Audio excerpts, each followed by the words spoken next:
Assalamualaikum warahmatullahi wabarakatuh. Halo pemirsa, apa kabar nih kalian semuanya? Masih kuat nggak nih nahan godaan aroma gorengan di pinggir jalan? Nah, saya Niza Rindu yang bakal nemenin kalian semua nih di program spesial Ramadan kita. Rekat, Ramadan, eratkan keluarga. Nah, kita bakal ngobrolin hal-hal yang tentunya hangat, dekat, dan penuh makna nih seputar keluarga di bulan suci Ramadan ini. Ngomong-ngomong nih ya, kemarin pas saya lagi jalan ke studio, saya sempat lihat nih di pinggir jalan ada banyak banget yang pada lagi ngabuburit. Ada yang boncengan tiga, ada juga yang lagi sibuk nih milihin takjil. Nah, tapi ada satu pemandangan yang bikin saya mikir dan bikin saya gagal fokus nih. Ada satu keluarga lagi duduk bareng di teras rumah, tapi semuanya dari bapak, ibu, sampai anak-anaknya kepalanya nunduk semua.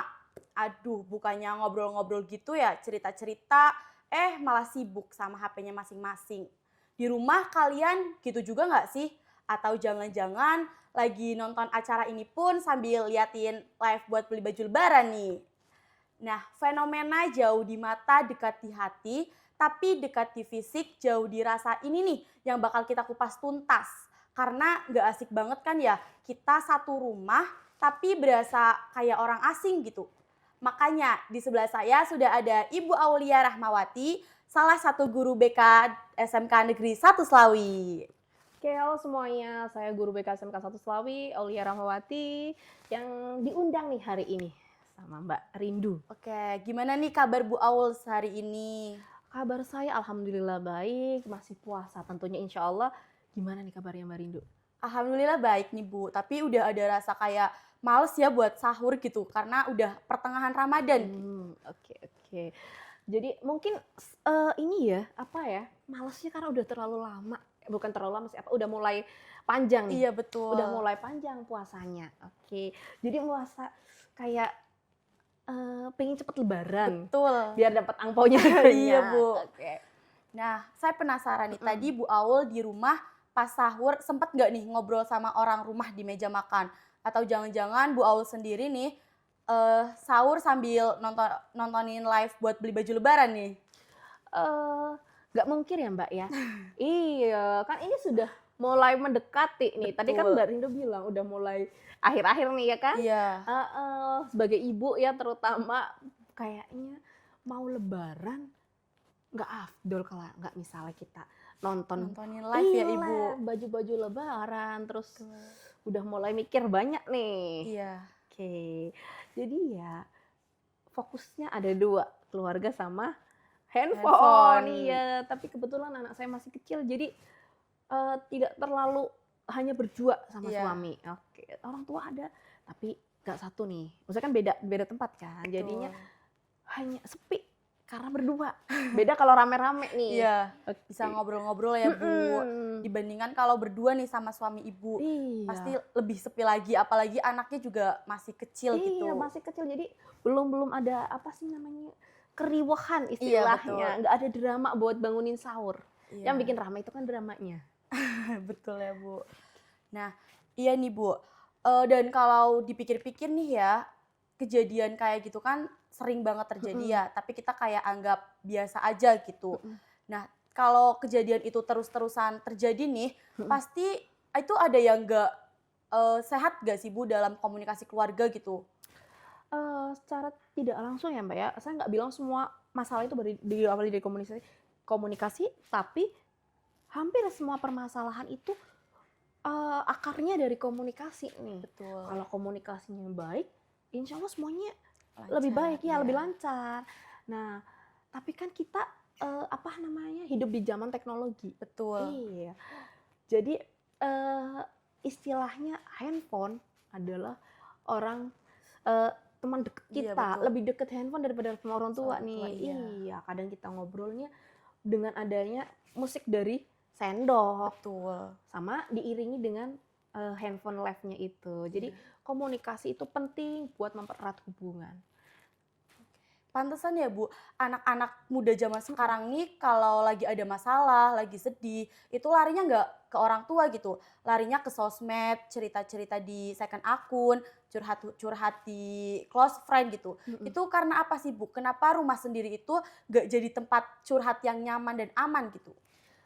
Sebenarnya tempat curhat yang aman, anak-anak sekarang ya terutama, Iya, karena lebih banyak menghabiskan waktu di handphone, dan betul. handphone itu bisa jadi apa yang kita inginkan. Misalkan kita mau apa, di handphone semuanya Betul ada. ada. Sedangkan kalau kita ngobrol sama orang tua atau ngobrol dengan orang, kan kita harus beradaptasi nih. Iya, Iya, kita harus menghargai mereka. Jadi mereka lebih sering ke handphone handphone. Iya. daripada curhat ke orang tua Iya, gitu ya apalagi Bu? kalau misalnya, mohon maaf ya, saya tidak mengatakan bahwa, membedakan antara status ibu ya. Cuman kalau ibu bekerja pulang dengan keadaan capek, Betul. emosinya udah beda nih. Iya, Iya. Terus, anak pengennya dimengerti. betul. Aku pengen orang tuaku mendengarkan, tapi Iya. dia lupa bahwa orang tua juga butuh dimengerti. Iya, bukan Oke. cuman hanya anak doang ya Bu yang ingin Iya, didengar gitu, iya. tapi orang tua juga perlu banget didengar juga. Betul, dua-duanya. Komunikasi terbangun itu dari kedua belah pihak, nggak Betul. bisa salah satunya aja. Oke, jadi perlu adanya komunikasi. Terus kenapa sih kayak tadi Mbak Rindu bilang, Iya, rumah itu malah bukan jadi tempat tempat cerita yang yang nyaman ya Ibu. iya, karena apa? Kadang cara komunikasi orang tua dengan cara komunikasi anak itu berbeda. Kan kita Betul, beda generasi nih. Iya, makanya butuh komunikasi yang baik, butuh saling memahami, saling betul. mengerti. Oke. Terus eh, kalau close friend, karena kembali lagi saya bilang generasinya beda cara komunikasinya. Dan tapi ingat, orang tua adalah tempat ternyaman buat Iya, mengekspresikan diri kita. orang tua tempat kembali kita ya Bu. Iya, kamu bisa jadi apapun depan ibu kamu. Coba gini deh, kamu kamu ngobrol sama temenmu, bisa nggak sambil marah-marah? Nggak bisa tentunya dong. Pasti harus mikir berkali-kali Iya kan. betul, Tapi kalau ngobrol sama ibu, kadang kita meledak-ledak nih. betul. Iya, itu juga karena orang tua tempat kembali secara tidak langsung nih. Iya, Meskipun kamu tidak memiliki komunikasi yang baik atau betul. kurang baik dengan orang Orang tuamu, tua. tapi kita bisa jadi orang yang bagus atau enggak orang yang mampu mengekspresikan Betul. ketika dekat sama orang tua. Itu enggak sembarangan, itu ada penelitiannya, bukan kata saya. Iya, Ada penelitian dari spesialis gitu. perkembangan anak, ya. Itu menentukan bahwa orang tua kita adalah tempat kita mampu mengekspresikan Betul. diri kita sendiri. Oke. Nah guys, pembicaraan kita semakin seru bukan? Pada penasaran kan nanti Bu Aul akan mengupas hal apa lagi nih? Nah jangan diganti dulu ya karena setelah ini kita bakal cari tahu nih gimana sih caranya mulai bongkar tembok itu dan mulai mereparasi hubungan keluarga kita biar gak jadi stranger lagi nih. Jangan kemana-mana, tetap di Rekat. Ramadan, eratkan keluarga.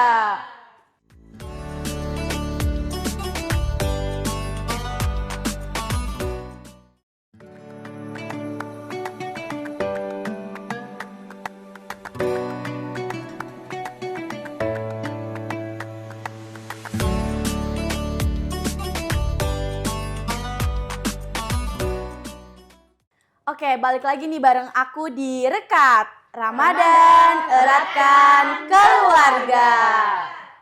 Nah guys, tadi di segmen pertama kita udah mulai ngobrol nih soal adanya tembok yang sering muncul antara orang tua dan anak tentang komunikasi yang terasa ada, tapi sebenarnya belum saling memahami nih. Duh, sayang banget ya. Nah, tapi tenang guys, kita sekarang udah mau masuk ke segmen kedua nih, di mana kita nggak cuma berhenti di masalahnya, tapi kita juga bakalan cari solusinya. Dan of course kita masih bersama Bu Aul, salah satu guru BK SMK Negeri 1 Slawi. Oke, kembali lagi bersama saya. Iya Ibu. Kita mau bahas tentang apa dulu nih? Tentang ini Bu, komunikasi yang harusnya ada gitu dalam dalam keluarga. Oke, komunikasi yang ada harus dalam keluarga ya? Iya betul. Oke, penting banget itu komunikasi. Ya, memang perlu adanya kesadaran ya Bu bahwa kondisi fisik juga itu bisa memengaruhi emosi kita gitu. Kadang orang tua niatnya mau nasehatin baik-baik, si anak malah jadi kayak, "Ah, ini tegang banget ya," gitu. Oke, kondisi fisik itu salah satu poin utamanya ya, selain yaitu, handphone ya Iya, terutama. Eee, Kalau orang tuanya capek ya kan, pengennya kan menyelesaikan masalah dengan cepet selesai iya nih, betul. iya. Tapi kadang orang juga lupa nih, ritme omongannya harus Iya, ditata. Apalagi si anak juga lupa nih, karena capek pulang sekolah, apalagi pulang sekolah betul. yang sore kan ya, Iya, banyak nih anak-anak yang sekarang pulang sore nih. Itu, sama-sama capek sebenarnya, jadi emosinya kurang nih. iya, Yang satu kurang, menekan emosinya, yang satu pinginnya aku dipahami iya betul. gitu.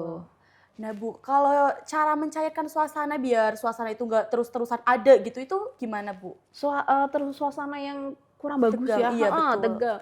Tinggalkan handphone itu yang pertama. Poin utama dari semuanya itu tinggalkan handphone itu, karena handphone itu kan pengganggu utama Betul, istilahnya ya buat iya, kita. Heeh, dari handphone kita dunianya teralihkan nih. Mau iya. baca buku di situ, apa-apa di situ, main game di situ, cari hiburan di situ. Oke, sampai Jadi belanja ya. iya, Itu tinggalkan dulu nih.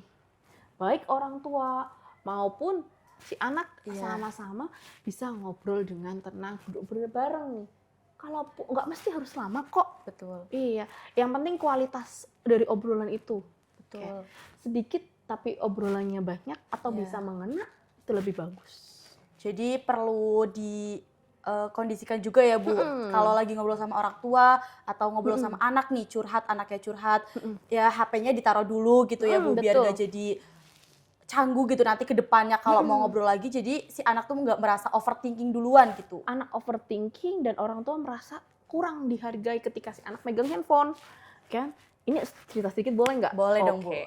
Jadi, dulu ya, waktu saya sebelum nikah nih, masih masih ikut sama orang tua nih, Iya, eee, bapak saya tuh selalu kalau ada bapak saya, itu handphone mau sepenting apapun harus ditaruh. harus ditaruh. Iya, ternyata saya sekarang baru sadar nih, dari handphone ditaruh kita bisa ngobrol sama orang Iya, tua, kita punya kualitas lebih baik, obrolan kita jadi semakin baik kualitasnya iya. sama keluarga.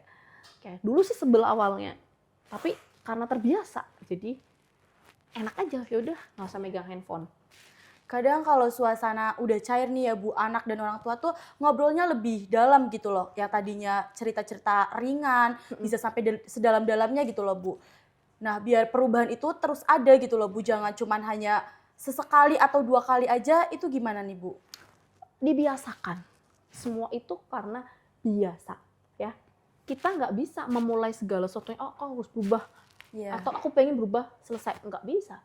Biasa, bisa karena biasa. iya, Ya, dibiasakan dan apa ya, lebih menjaga gitu, iya, konsisten. betul. Oke. Konsistennya harus ada ya dari Mhm, hal-hal kecil, walaupun kecil gitu harus tetap dijalankan gitu ya mhm, Bu? mhm. Iya, dari biasa jadi bisa. Iya. Nanti dijaga konsistensinya dari kedua belah pihak tentunya, nggak bisa salah satunya, harus kedua belah pihak. Oh iya nih, bukan nggak semua orang tua dan anak itu gampang nih buat ngungkapin rasa kasih sayangnya lewat Mhm, kata-kata. Kadang ada yang namanya gengsi gitu dari antar orang tua dan anak. mhm, Kira-kira selain lewat kata-kata nih ya Bu, apa ya bisa diungkapkan rasa kasih sayang mhm, gitu mhm, antara mhm. orang tua dan anak? Kalau buat saya ya Mbak, saya nggak bisa nih, setiap kondisi keluarga kan beda-beda nih. Iya, Kalau dalam kondisi keluarga saya, atau saya dan anak saya contohnya ya yang masih kecil, saya pulang capek, lewatnya apa? Naik motor. iya, Entah itu 30 menit, 1 jam, keliling desa aja nggak apa-apa. Kadang orang lihatnya, "Ih, lagi ngapain sih?" iya, Iya, tapi itu bentuk bonding saya dengan anak saya. iya, Oke, kadang di motor nggak perlu ngomong, iya, paling cuman naik motor, selesai habis itu, nggak perlu kadang lewat kata-kata. Terus, lewat masakan. iya betul. Iya, Kesukaan anaknya ya? iya, kesukaan anak, eee, tiap minggu Iya ya, betul, kita ngapain sih orang tua nyiapin misalnya kayak saya nih, pekerja nih, tiap minggu saya restock nih, Mbak. betul. Heeh, kadang bikin nugget, sosis, Iya, semuanya itu dan anak tahu kalau misalnya itu bagian dari bentuk cintanya iya. kita ke anak. Oke. Oke. Dan, di situ kadang kan kalau semisal komunikasi nggak berjalan nih ya Bu, komunikasi sama keluarga itu kurang, itu kayaknya nggak enak banget ya Bu. Kadang anak itu ngerasa kayak dirinya itu kalau mau cerita itu susah gitu loh Bu. Karena kadang 1 kali 2 kali anak cerita tapi ditanggepin sama orang tua itu nggak sesuai ekspektasi gitu, nggak sesuai yang dia lagi pengen sebenarnya dapat Oke. jawaban dari orang tuanya gitu. Apa yang kita inginkan kan sesuai kan? Iya. Jadi orang tua itu perlu menurunkan ego dari sisi orang tua ya, Iya, dari sisi anak itu saling mengerti. Jadi kedua belah pihak itu harus saling mengerti, ya oke?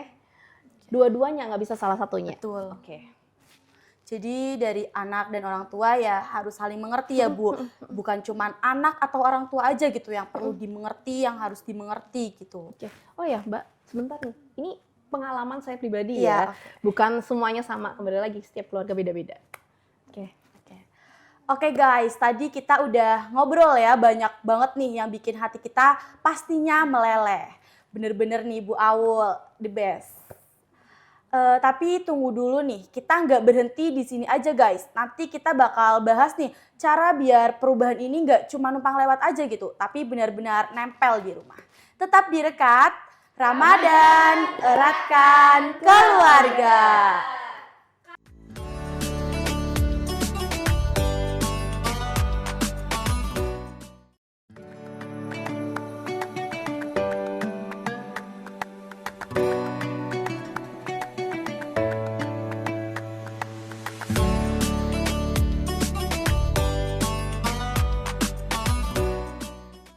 Welcome back guys, tentunya masih bareng kita nih di sini.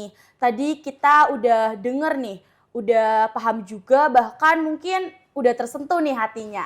Tapi pertanyaannya ya, setelah ini mau kita apakan ya? Nah, di segmen 3 ini kita nggak cuma mau ngomongin teori lagi nih, tapi kita bakal bahas langkah nyatanya. Biar setelah nonton ini kita semua punya action yang bisa langsung dipraktikkan di rumah.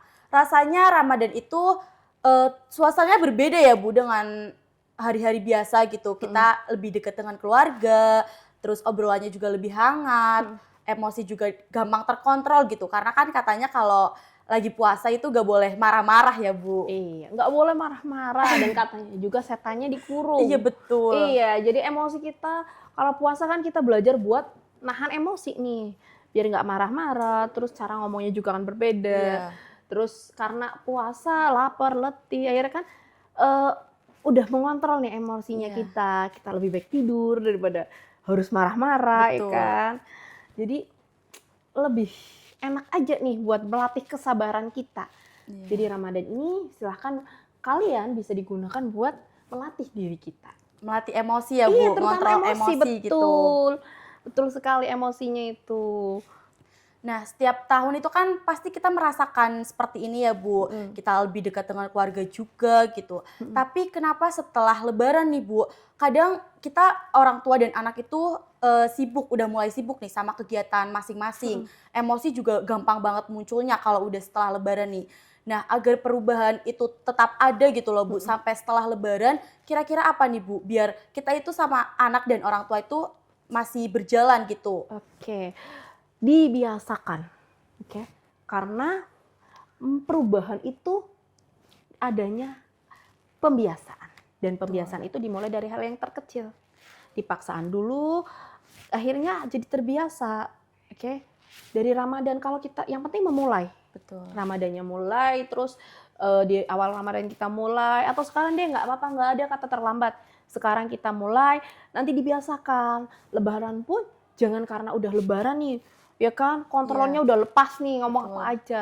Juga harus tetap dilatih, karena semua itu, baik orang tua maupun anak itu kan, kalau pengen hubungannya bagus, semua dilatih. Betul. Dipertahanin, nurunin egonya. Berarti komitmen biar nggak berubahnya gitu ya Bu Iya, ya? betul, itu komitmen, nggak bisa sekali toh. Oh, selama Ramadan aja nih, terus Iya, nanti habis betul. itu kembali lagi, nggak Iya. bisa. Itu harus Komunikasinya juga harus berjalan terus ya Bu, nggak yang betul. cuman diem-dieman doang gitu kalau setelah Iya. Lebaran. Setelah Lebaran, habis maaf-maafan, diam-diaman Iya, lagi. betul. Ya, nggak efektif. Itu kan harus ada dua belah pihak dan komit dengan dua belah pihak. Berarti perbaiki diri itu bukan cuman di bulan Ramadan ini ya Bu, Mm-mm. kayak ketika kita berbuat salah, kadang kan antara orang tua dan anak itu pasti ada aja emosi, pasti ada aja kalimat atau kata-kata yang kadang melukai hati gitu tanpa kita sadari. Iya, emosi ya, minta maaf. Iya. Sebagai orang tua kita nggak boleh gengsi untuk meminta maaf ke anak, dan sebagai anak harus legowo. Kalau misalnya orang tuanya juga punya salah, Betul. harus lebih sabar. Oh ya sudah, orang tuaku juga manusia. Iya. Begitu. Nah, kira-kira cara untuk meminta maaf yang baik, yang tulus nih Bu, tapi bermakna gitu gimana sih? Meminta maaf diikuti dengan perbuatan. Betul. Jangan cuma meminta maaf di omongan tok. Berarti Oke. harus ada tindakan nyatanya juga ya Bu, jangan cuma minta maaf doang gitu. Iya, jangan cuma minta maaf tapi juga tindakan. Kayak bisa kok abis ini ikut saya ngobrol nih di ruang konseling. Oke, nih list guys yang mau ikut nih konseling di sekolah sama Bu Aul gitu. Nih. Atau Nah, bisa sama guru BK yang iya, lain bisa, juga. tentunya. Guru BK yang lain kan ada. Barangkali sama list saya kepanjangan nih. Iya. Nah Bu, sebelum kita benar-benar mau akhiri obrolan kita hari ini nih Bu, boleh dong kasih satu tips utama nih biar perubahan itu tetap ada dan malah jadi titik balik keharmonisan keluarga kita. Oke, jadi saya nggak mau ngasih tips ya, tapi saya punya quote of the day-nya hari ini Waduh. nih. Kayak biar kayak anak-anak sekarang Iya nih. betul. Ya, mencegah lebih baik daripada mengobati. Dan mengobati lebih baik daripada membiarkan. Masya Allah, deep banget ya Bu. Catat nih guys tipsnya, udah belum nih? Nah, jadikan Ramadan ini sebagai ajang pembelajaran ya bagi kita. Nah, jadikan Ramadan ini juga kesempatan yang tepat untuk mereparasi ikatan keluarga. Yuk mulai dari hal-hal kecil tapi nyata. Terima kasih banyak nih Bu Aul udah mau Sama-sama. menyampaikan insight yang berharga. Sama-sama nih Mbak, udah mengundang saya nih, saya merasa Iya. terhormat. Dan semoga apa yang tadi Bu Aul udah sampaikan itu bisa menjadi inspirasi bagi teman-teman di rumah ya. Nah, terus rawat kebersamaan di rumah ya teman-teman. Semoga Ramadan kali ini makin hangat dan penuh makna. Saya Niza Rindu pamit undur diri dulu ya teman-teman. Jangan lupa tetap semangat dan sampai jumpa di lain kesempatan. See you and bye-bye. Bye-bye.